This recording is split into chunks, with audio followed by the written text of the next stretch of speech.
नमस्कार। The world this week में आपका बहुत बहुत स्वागत। आज बात करेंगे अपने अभिषेक सर के साथ उन तमाम सुर्खियों पर जो हमारे और आपके बीच में छाई हुई हैं। जी हाँ, बात ईरान, अमेरिका और इजराइल के युद्ध की, जो कि अब तक ख़त्म होने की कहीं पर निशानी नहीं दिखा रहा है। दूसरा, हम देख रहे हैं कि पाकिस्तान भी अफगानिस्तान के साथ जिस तरीके से एक युद्ध जैसी स्थिति में उलझा हुआ है, तालिबान और एक पाकिस्तान एक दूसरे के मुखालिफ होकर लड़ रहे हैं। हमारे देश में हॉर्मूज जलडमरू मध्य के जो घेराबंदी हुई है, उसके बाद से एलपीजी का संकट बढ़ गया है। और अगर हम अपने देश की घरेलू राजनीति के बारे में बात करें तो 10 राज्यों की विधानसभा के द्वारा हमारे 37 राज्यसभा के सदस्य चुने गए। वो भी बड़ा आश्चर्यजनक तरीके से क्रॉस वोटिंग हुई, पाला बदल हुआ। ये सारी बातें जानेंगे हम अपने पॉलिटिकल साइंस के हेड और एक्सपर्ट अभिषेक सर के साथ। अभिषेक, पहले तो आप ये बताएं कि लगभग 2 हफ्ते से ज्यादा हो रहे हैं, ये ईरान इजराइल अमेरिका का युद्ध कहीं खत्म होने के कगार पर दिख नहीं रहा है। जो पहले लग रहा था कि कुछ दिनों में ही सारा पासा पलट जाएगा और कहाँ ईरान और कहाँ अमेरिका और इजराइल के साथ जो जुगलबंदी है, ये मुकाबला ज्यादा दिन चलेगा नहीं। लेकिन ईरान ने जिस हिम्मत और जोश और जिस हौसले के साथ अभी तक इस जंग में अपने को कायम रखा है, बावजूद इसके कि उसकी टॉप लीडरशिप खत्म हो चुकी है, तो ये कैसे मुमकिन हो रहा है? ऑपरेशन एपिक फ्यूरी और ऑपरेशन रोरिंग लॉयन, इसके थ्रू जो वॉर शुरू किया अमेरिका इजराइल ने, तो ट्रम्प का मानना था, ट्रम्प का दरअसल ये मिसकैलकुलेशन रहा कि हम ईरान को 2 दिन में सरेंडर करा देंगे और रिजीम चेंज करा देंगे। रिजीम चेंज हुआ नहीं। अली खान, जो लोग अभी तक खामेनेई के रहते उस रेजिम के मुखालिफ थे, सड़कों पर उतरकर धरना प्रदर्शन आंदोलन कर रहे थे, सपोर्ट में शांत हो गए, खामोश हो गए। कम से कम सड़क पर तो नहीं है, क्योंकि वो इंटरनल मैटर है ना। पब्लिक का एक सेंटिमेंट होता है। पब्लिक देखिए ऐसा है, वो हमारे घर का मैटर है, हम उसको निपटेंगे। लेकिन अगर कोई पड़ोसी, कोई बाहरी है कि उसके बल्कि ज्यादा सिंपैथी हो गई अपने लीडरशिप के लिए, क्योंकि अमेरिका और इजराइल बाहरी है ना। अब वो बाहरी आकर के उन्होंने अली खामनेई को मार दिया, तो वहां जो लोग अली खामनेई के खिलाफ भी थे, वो भी इस समय ईरान के फेवर में आ गए, ईरान के रिजीम में फेवर में आ गए। तो उनके बेटे मुस्तफा खामनेई सुप्रीम लीडर बने, बट वो भी इंजर्ड हो गए हैं। अभी इस समय न्यूज में है कि रशिया में है अपने ट्रीटमेंट के लिए, वो मेडिकल ट्रीटमेंट के लिए। तो जो अमेरिका इजराइल का मोटिव है रिजीम चेंज, वो एटलीस्ट फिलहाल अभी अचीव होता नजर नहीं आता। तो बूट्स ऑन द ग्राउंड आप देखते हैं कि क्या वाकई जो बड़ा मुश्किल है, बड़ा मुश्किल है, बहुत मुश्किल है, क्योंकि सऊदी या यूएई बेस देगा ऐसा बड़ा मुश्किल मुझे लगता है। और ईरान की जो टोपोग्राफी है उसमें वॉर कर पाना, बूट्स ऑन द ग्राउंड। मैंने और देखिए, अगर अमेरिकन आर्मी का जो इतिहास आप देखें, जहां जहां इन्होंने मैदान के जंग में उतर कर लड़ने की कोशिश की है, वो चाहे वियतनाम, अफगानिस्तान, सब जगह से मुंह की खानी पड़ी और वहां से फिर भागना ही पड़ा। तो यहाँ पे भी यही होगा। तो ईरान में तो और मुश्किल है। इसीलिए बूट्स ऑन द ग्राउंड, मतलब इन कमिंग डेज फिलहाल नहीं, लड़ाई सर ऐसे ही चलेगी। रिजीम चेंज, जो मेरा पर्सनल ऑब्जर्वेशन है वो ये है कि regime change after the war होगा सर। क्योंकि देखिए ये वॉर कभी तो खत्म होगी ना सर। आना एटलीस्ट आपको टेबल पर ही है, हाँ, और उसकी बड़ी आर्थिक कीमत चुकाने के बाद। हाँ, लेकिन जब ये वॉर खत्म हो जाएगी तब ईरान की कंडीशन क्या होगी, और ईरान क्या अपनी इस कंडीशन में वापस आ पाएगा? It will take decades. इतना आसान नहीं होगा ईरान के लिए। तो वहां इन्फ्लेशन, वहां की इकोनॉमिक डिस्टर्बेंस, वहां अनएम्प्लॉयमेंट, तब पब्लिक जो भी वहां रिजीम में होगा उसके खिलाफ आएगी। जब खाने को नहीं मिलेगा तो जनता सड़क पर उतरेगी। इस जंग के पहले भी वहां पर, हाँ, दिसंबर जनवरी में अनएम्प्लॉयमेंट बढ़ रहा था, लोग, एक मतलब बहुत बड़ा कारण ये था ही। तो इसलिए इन कमिंग डेज फिलहाल वॉर खत्म हो जाएगा ऐसा मुझे लगता नहीं है, क्योंकि इजराइल लेबनान पे भी हमला कर रहा है। इजराइल जो है, और भी कई देश हैं वहां पर भी जो प्रॉक्सीज हैं ईरान के, उस पर वो हमला कर रहा है। अमेरिका अपनी तरफ से यही है, नाटो को उन्होंने इन्वाइट किया, हालांकि नाटो ने मना कर दिया, नाटो कंट्रीज ने, कि हम नहीं आएंगे, it's your war not hours, हम क्यों आए फालतू में इसमें लड़ने के लिए। लेकिन ये कहना कि 1-2 दिन में खत्म हो जाएगा, ये नहीं होने वाला। ईरान अपने दम तक लड़ेगा ही लड़ेगा, जब तक उसके आर्सेनल्स, उसके मिसाइल, उसके ड्रोन खत्म नहीं हो जाते, और एक दिन तो खत्म ही होंगे। कह ही रहा था to the last man, to the last bullet, हाँ, टू द लास्ट। हाँ, और मतलब ईरान कह रहा है कि हम अपने खून की आखिरी कतरे की बूंद हाँ, तक और आखिरी इंसान तक और आखिरी गोली तक लड़ेंगे, क्योंकि Iran has nothing to lose ना भाई। अली खामनेई चले ही गए। लेकिन इस ईरान के खुद मुख्तारी के इस जज्बे को बहुत सलाम हाँ, की इस हिम्मत के साथ कहा लेकिन जा एक रहा है। बात ये भी सोचने वाली है सर, कैसे इजराइल और अमेरिका ईरान के टॉप लीडर्स को मार रहे हैं। आप देखिए, अली खामनेई के बाद वहां जो नेशनल सिक्योरिटी का जो चीफ है अली लारीजानी, उसको भी मार दिया। तो कहीं ना कहीं, और इजराइल खुद कह रहा है कि ईरानियन ही हमको इंटेल दे रहे हैं। जो आप रिजीम चेंज की बात कह रहे हैं, they are waiting for the situation, the right time to protest. तो जो एक बात होती है कि इस्लाम का ब्रदरहुड है, कुछ नहीं सर, आप 56-57 इस्लामिक मुल्क जी हैं, जी जी लेकिन ज्यादातर एक दूसरे के खिलाफ जी हैं, जी लड़ रहे हैं। जी, पाकिस्तान अफगानिस्तान में आखिर मुसलमानों को ही तो मार मार रहे। पाकिस्तान देखिए और तालिबान पर, ईरान के पक्ष में एक कोई नहीं, मुस्लिम देश खड़ा कोई नहीं हो नहीं, रहा, कोई आवाज नहीं आ रही है, अली, विरोध नहीं कर रहा, बल्कि ईरान दुबई पर, हाँ, यूएई पर हमले कर रहा है, सऊदी अरब पर हमले कर रहा है, और वहाँ के लोग अमेरिका या इजराइल के साथ हैं या खामोश हैं। खामोश है। ये मुस्लिम ब्रदरहुड, इस्लामिक ब्रदरहुड सर, ऐसी कोई चीज नहीं है। यहाँ सब लोग सबके अपने अपना अपने अपने इकोनॉमिक और हित है, पर्सनल इंटरेस्ट है, वेस्टेड इंटरेस्ट है। वेस्टर्न इंटरेस्ट है। Saudi, UAE, they are supporter of America.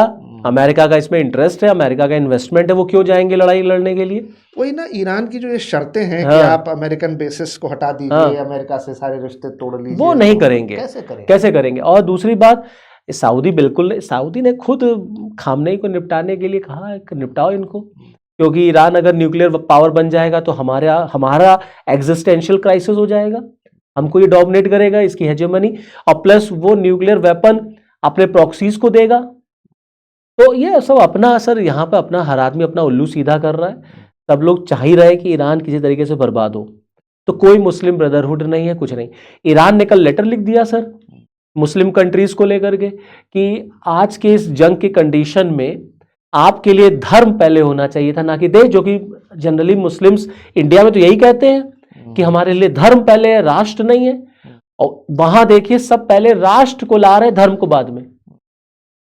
अगर धर्म होता तो सब लोगों को आ जाना चाहिए था ईरान के सपोर्ट में, बट कोई नहीं आया, क्योंकि सब लोग अपने नेशनल इंटरेस्ट के बारे में सोच रहे हैं। इजराइल देखिए सर, इसराइल भी तो बड़ी कीमत चुका रहा है, लेकिन दोनों तरफ मर तो, हाँ, वो तो मौत जाहिर सी बात है, वो मासूम बिल्कुल बच्चे ह्यूमैनिटी। अस्पताल पे बम गिर रहे हैं, स्कूल पे अरे बम सर, गिर रहे इजराइल ने हैं। गाजा में जो किया मैसेकर, कितना नरसंहार कितना हुआ। हमास ने जो हमला किया वो भी कहीं से जस्टिफाइड नहीं था। नहीं, जंग तो खुद ही एक मसला खुद ही है, खुद जंग ही किसी मसला है। मसले का हल क्या देगी? अब पाकिस्तान देखिए तालिबान पे हमला कर रहा है, हॉस्पिटल पे। पाकिस्तान को तो क्या कहा जाए, वो तो सर हॉस्पिटल पे हमला कर दिया, 400 लोगों को मार दिया, पेशेंट को। मतलब मैं पढ़ रहा था सर, रमजान के पाक महीने में, ईद अस्पताल पर हमला करके हाँ, अपने मुस्लिम भाइयों बहनों जो मार रहे हैं। भर्ती हैं वहां मार रहे हैं। और ईद इज अहेड, ईद ऐसा 3-4 दिन बाद ईद है। अरे जब नमाज पढ़ते हुए नमाजियों को मस्जिद में ये लोग अरे मार सर, देते हैं। हाँ, हुआ ही था, बॉम्ब ब्लास्ट हुआ था, बॉम्ब ब्लास्ट हुआ था।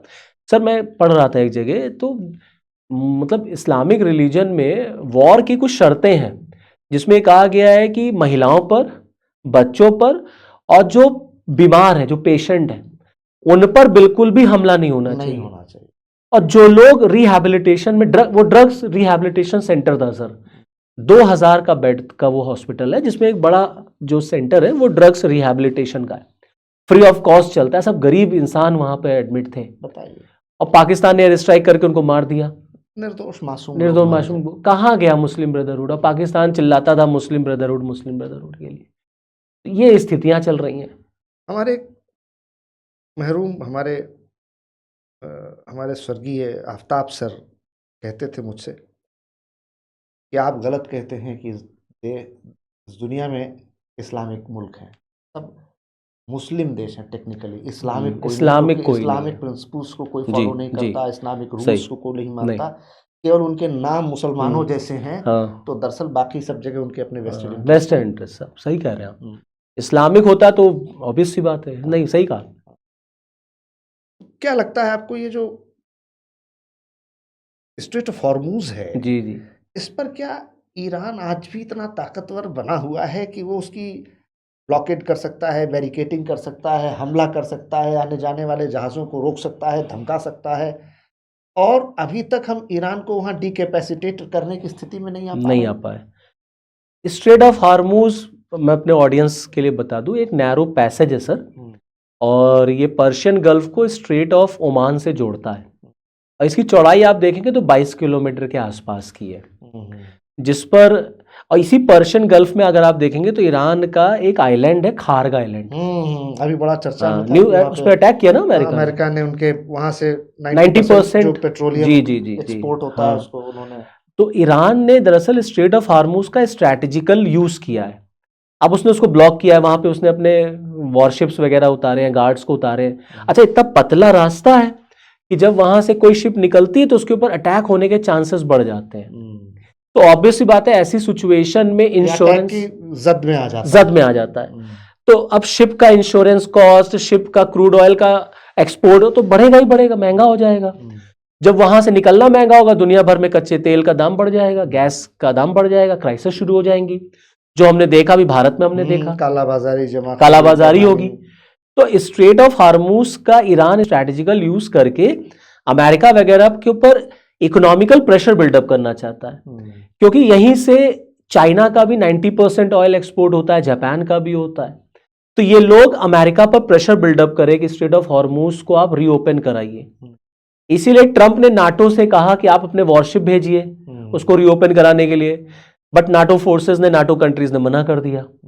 अभी हमारे 2 शिप जो है वहां से निकल के आए, और भी बहुत पाइपलाइन में है सर, एक शिवालिक और एक नंदा देवी, ये निकल के आए, और जिस पर अप्रोक्सीमेटली मान के चलिए दोनों को अगर टोटल कर ले तो 90,000 मैट्रिक टन एलपीजी की कैपेसिटी थी इन दोनों लोगों की। तो इसकी एलपीजी की सप्लाई अगर डोमेस्टिक सप्लाई शुरू होती है तो क्या कुछ तो गैस सिलेंडर, जो गैस का जो इशू था, कम से कम जितना इस पर एलपीजी लोडेड था सर, वो 1.5 दिन के लिए सप्लाई के लिए था। तो जो हमारे यहाँ एलपीजी क्राइसिस हुआ उसको अब सही होने में 1-2 दिन लग जाए, क्योंकि वहां से आया है सर, फिर वो रिफाइंड होगा, फिर ऑफलोड होगा, उसमें 2-3 दिन लग जाते हैं। लेकिन सर इसमें आप इंडिया की डिप्लोमेटिक विन देख सकते हैं जरूर, कि हमने स्ट्रेट ऑफ हार्मूज को अपने लिए रीओपन कराया, और ये हमारी डिप्लोमेसी की जीत जीत है कि हमने बहुत सेफली, सुरक्षित तरीके से अपना एलपीजी कंटेनर वहां से मंगवा लिया करके ले आए। और ईरानियन एम्बेसडर जो इंडिया में है, उन्होंने भी बोला that because India is our friend, इसीलिए हम ये काम कर रहे हैं। नहीं, और हमारे फॉरेन मिनिस्टर का भी ये बयान था कि वो लगातार जी अभी हमने कर रहे थे। आपको याद होगा सर, जब इंडियन ओशन में जब अमेरिका के एक सबमरीन ने, टॉर्पीडो ने ईरानियन शिप को अटैक किया था, दाना को, तो इंडिया की तरफ से कोई रिएक्शन नहीं आया था। तो अभी हमने क्या किया, वो ठीक है, हमने थोड़ा सा लेट रिएक्ट किया। तो शुरुआत में ऐसा लोगों को लग रहा था कि इंडिया इजराइल की तरफ है, उस समय हमने बहुत ज्यादा जल्दबाजी में कोई रिएक्शन दिया नहीं था, बट अब हम अपने इंटरेस्ट के अकॉर्डिंग रिएक्ट कर रहे हैं। तो हमने बल्कि ईरानियन कई शिप्स को और उनके सेलर्स को अपने यहाँ प्रोटेक्शन दिया हुआ है। ईरान ने हमसे मांगा, हमने उनको शेल्टर दिया है, और हमारे डॉक्स पर उनके जो शिप्स हैं वो इस समय वहां पर हैंगर में प्लेस्ड है, और उनके सेलर्स, उनके जो भी लोग हैं, क्रू मेंबर्स हैं, वो इंडियन नेवी के अंडर मतलब शेल्टर में है, गेस्ट है एक तरीके से। तो जहां हमारा नेशनल इंटरेस्ट है हम वहां जा रहे हैं। तो इसका एक हमको पॉजिटिव रिजल्ट मिला कि स्ट्रेट ऑफ हार्मूज भारत के लिए रीओपन हुआ। बाकी के लिए बंद है, अमेरिका वगैरह के लिए, चाइना और रशिया के लिए खुला है, अब इंडिया के लिए भी खुल गया। तो ये हमारी डिप्लोमेटिक विन है। और ये पाकिस्तान, तालिबान, अफगानिस्तान का क्या मसला है? जब अभी अमेरिका छोड़कर भागा जी अफगानिस्तान, तो उसमें पाकिस्तान बड़ा खुश था जी, बहुत था। पाकिस्तान को लग रहा था उसकी जीत हो गई। पाकिस्तान को लग रहा था मेरे भाई आ गए, साथ तो हमारे बड़े पुराने संबंध है। और वो जिस तरीके से जश्न मना रहे थे, जिस तरीके से जोशो, और हमारे पड़ोस में हमारे जैसा आ गया। ये अचानक 2-3 साल में इतना, इधर पिछले 6-7 महीनों में आप देखेंगे एयर स्ट्राइक शुरू हो गई, पहले ये नहीं था। क्या हो रहा है वहां पर सर? देखिए, बहुत सिंपल सी बात है, ये जो तालिबान 2.0 आया है, तालिबान रिजीम जो अब की बार नेक्स्ट आई है, इसका सिंपल सा क्लियर फंडा है। अब ये अपने पूरी इमेज को ये रीचेंज कर रहे हैं। ये चाहते हैं कि दुनिया इनको टेररिस्ट ऑर्गेनाइजेशन ना माने, इनको एक गवर्नमेंट के रूप में माने, और ये हर देश के साथ डिप्लोमेटिक रिलेशंस भी सेटअप कर रहे हैं, जिसमें इंडिया एक बहुत बड़ा उदाहरण है। उनके फॉरेन मिनिस्टर आए थे, हाँ, भारत आए थे, देवबंद गए थे, और हमारे जो डिप्लोमेट्स हैं उनकी मुलाकात भी हुई थी सऊदी में, और प्लस हमारा जो एम्बेसी है वो रीओपन हुआ है काबुल में। दूसरा एक जो ये डुरंट लाइन वाला मैटर है, तालिबान इस डुरंट लाइन को इंटरनेशनल लाइन नहीं मानता, अब कहता नहीं अब हम इसको नहीं मानेंगे, ब्रिटिशर्स ने जो बनाया था। पाकिस्तान इसको फिर से हमारे साथ बैठ के रीनेगोशिएट करे। पाकिस्तान की दुश्मनी क्यों हो गई है? दरअसल जो डुरंट लाइन का मसला तो पहले भी रहा होगा। हाँ, पहले भी था। अब तालिबान के साथ क्या अभी जो ये तहरीक तालिबान पाकिस्तान है, तहरीक तालिबान पाकिस्तान एक सेपरेटिस्ट ग्रुप है, टेररिस्ट ऑर्गेनाइजेशन है। इसका ये 2007 में स्टैब्लिश हुआ था, और नूर वली अभी इसको देखते हैं, बहुत पढ़े लिखे हैं नूर वली। दरअसल ये पाकिस्तान में शरीयत लॉ इंप्लीमेंट करना चाहते हैं। इनका मानना है that there is only one sovereign and that is अल्लाह। और ये जो कॉन्स्टिट्यूशन है ये सब मैन मेड है, ये सब कोई सोवरेनिटी नहीं है, सिर्फ अल्लाह और शरीयत का रूल पाकिस्तान पे होना चाहिए। अब पाकिस्तान का समस्या ये है कि पाकिस्तान कहता तो अपने आप को इस्लामिक रिपब्लिक है, लेकिन ना वो पूरी तरीके से डेमोक्रेटिक कंट्री, ना पूरी तरीके से शरीयत है। आपको 4 शादी करनी है, शरीयत के अकॉर्डिंग कर लीजिए, लेकिन अगर आप चोरी करते पकड़ेगा तो आपका हाथ नहीं कटेगा। तो मतलब पिक एंड चूज हो गया है। तो ये जो तहरीक तालिबान पाकिस्तान है, ये दरअसल अफगानिस्तान की तरफ से ये लोग अटैक करते हैं पाकिस्तान पर। पाकिस्तान कहता है कि तालिबान इनको स्पॉन्सर कर रहा है, हेल्प कर रहा है, पैसा दे रहा है। अमेरिका जो है वो तालिबान को पूरी तरीके से खत्म ही कर देना चाहता है। तो अमेरिका से पैसा मिला है पाकिस्तान को, और पाकिस्तान को ये कहा गया है कि तुम इनको निपटाओ, खत्म करो इनको। अब उसको बहाना मिल गया है तहरीक तालिबान पाकिस्तान का, तो वो तहरीक तालिबान पाकिस्तान के नाम पर अटैक कर रहा है, और कहता है कि हम टेररिस्ट आउटफिट पर अटैक कर रहे हैं, उनके इंस्टॉलेशंस पर अटैक कर रहा है। बट वो अटैक सिविलियंस पे हो जाता है, जिसका एग्जाम्पल है अभी जो हॉस्पिटल पे हुआ। पाकिस्तान की आर्मी को अगर कहीं से पैसा मिले तो ये अपने लोगों को भी मार सकते हैं, जैसा कि इन्होंने पाकिस्तान में किया था। और सर आप ये देखिए, ये पहली बार तालिबान पे हमला नहीं है। 79 से लेके 89 तक ड्यूरिंग कोल्ड वॉर, जब अफगानिस्तान में रशियन गवर्नमेंट, कम्युनिस्ट गवर्नमेंट थी, तो इन्होंने पाकिस्तान का सपोर्ट करके वहां कत्लेआम किया था, वहां अटैक किया था, और तालिबान को इन्होंने ही बनाया है। फिर 9/11 के बाद आप देखिए, ये अमेरिका से पैसा लिया इन्होंने और हमला किया अफगानिस्तान के लोगों के ऊपर, और अब कर रहे हैं। तो अफगानिस्तान के ऊपर अटैक पाकिस्तान क्यों कर रहा है? सब पैसा करा रहा है। और ईरान अब पाकिस्तान से जो सपोर्ट मांग रहा था वो भी अब नहीं मांग पाएगा। वो कहेगा हमें सपोर्ट करो, तो पाकिस्तान कहेगा I am busy with Taliban, तो हम इनको देखें कि हम आपके सपोर्ट के लिए आए। इस दुनिया में जितनी भी प्रॉब्लम्स है, अगर आप उसकी जड़ में जाएं तो कहीं ना कहीं अमेरिका में, और अगर कहीं ना कहीं टेररिज्म की बात आएगी तो उसमें पाकिस्तान मिलेगा। और पाकिस्तान की आर्मी तो जब अपने लोगों का कत्ले गारत ईस्ट पाकिस्तान में कर, अरे सर वो तो जिस तरीके से हिस्ट्री में लिखा हुआ है, मिलियंस को मारा, तो क्या कहा जाए। और आप देखिए सर, जहां जहां रिसोर्स है वहां वहां अमेरिका है। ईरान पे हमला तेल के लिए ही हो रहा है, कोई खामने को मारने के लिए नहीं। अफगानिस्तान में तालिबान को निपटाओ क्योंकि उनको बगराम एयरबेस चाहिए। और अफसोस की बात यह है कि अमेरिका के खिलाफ कोई इंटरनेशनल अलायंस इस तरीके का नहीं है, मजबूती से जिसकी लाठी उसकी भैंस। यूएन वगैरह तो है ही नहीं, एग्जिस्टेंस में ही नहीं है। अब तो आज तो यूएन उसका रेलेवेंसी खत्म है। कहाँ है जनरल असेंबली, कहाँ है कुछ नहीं, बना क्यों था? ये ह्यूमन राइट्स का वायलेशन नहीं हो रहा है, वॉर को रोकने की कोशिश नहीं हो रही है, कॉन्फ्लिक्ट का क्या हो रहा है, कुछ नहीं। यूएन, अमेरिका, ट्रम्प ने अपना बोर्ड ऑफ पीस बना दिया। तो अब यही है कि ये जब जाएगा तभी अब सब सही होगा, वरना फिर कहीं वॉर। अब आप देखिए सर, बहुत जल्दी हो सकता है एक और फ्रंट आपको दिख जाए वॉर का, चाइना और ताइवान में। 31 मार्च को, 31 मार्च को अमेरिका को, ट्रंप को चाइना जाना है, विजिट है उनकी, और वो हो सकता है कैंसिल कर दे, क्योंकि उन्होंने चाइना से भी कहा था स्ट्रेट ऑफ हॉर्मुज को ओपन कराने के लिए वॉरशिप भेजिए, चाइना ने मना कर दिया। तब तक चाइना ने क्या किया है कि 2000 अपने फिशिंग वेसल्स को ईस्ट चाइना सी में लाके प्लेस कर दिया है, जापान और ताइवान के बीच में।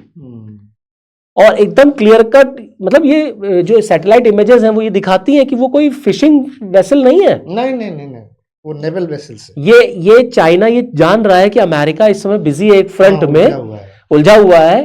तो अभी अगर हम हिट कर दें, अरबों डॉलर खर्च कर चुका है, तो बहुत हो सकता है बहुत जल्दी अभी चाइना इन्वेड कर दे ताइवान पर, तो एक और फ्रंट हमको दिख जाएगा। तो 2026 में लगता है कि थर्ड वर्ल्ड वॉर जैसी सिचुएशन बन गई है। कुल मिलाकर पूरी दुनिया में जो हालात हैं बहुत अच्छे नहीं है, बहुत अच्छे। और मरता मासूम इंसान है, हमारे मुल्क का हो, उनके मुल्क का हो, ईरान का हो, इसराइल का हो, मानवता ही मरती है, इंसान ही मर रहा है, बच्चे मर रहे हैं सर, बच्चे मर रहे हैं। वो देखिए स्कूल पे, ईरान के स्कूल पे हमला हुआ, बताइए, बच्चियां मर गई, क्या कहेंगे आप? अच्छा, ये हमारे देश लौटते हैं हम लोग, राज्यसभा के जो चुनाव हुए इसको आप किस तरीके से देखते हैं? कांग्रेस और इंडी अलायंस और एनडीए और बीजेपी का जो अलायंस है, इसमें सबसे ज्यादा जो न्यूज में रहा वो बिहार का था, बिहार का, क्योंकि नीतीश कुमार राज्यसभा चले गए हैं। अब बिहार में भी रिजीम चेंज होगा, कोई नया मुख्यमंत्री बनेगा।